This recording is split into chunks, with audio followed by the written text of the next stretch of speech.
एक बड़ा ही धनवान आदमी एक गांव में रहता था। जैसे कि ज्यादातर पैसे वालों को होता है, इस धनवान सेठ को भी अपने पैसों का घमंड था। वह जिस गांव में रहता था, वहां पर ज्यादातर लोग किसान थे।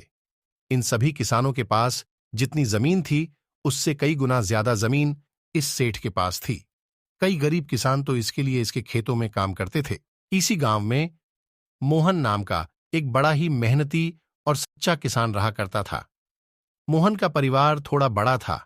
उसके परिवार में उसके बूढ़े माँ बाप, पत्नी और 3 बच्चे थे जो अभी काफी छोटे थे।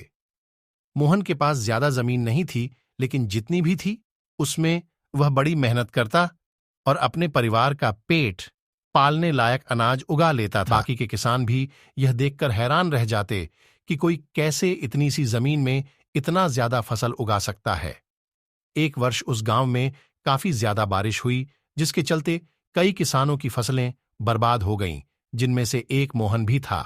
अब मोहन धर्म संकट में पड़ गया, क्योंकि उसके परिवार में उसके अलावा कोई और कमाने वाला था नहीं और अपने परिवार को भूखा मरते हुए वो देख नहीं सकता था।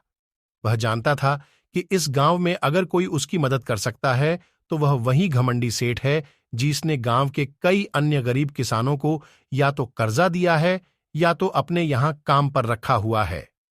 हाथ पर हाथ धरे बैठे रहने के बजाय उसने इस सेठ के पास जाने का फैसला किया और एक दिन उनके पास पहुंच गया।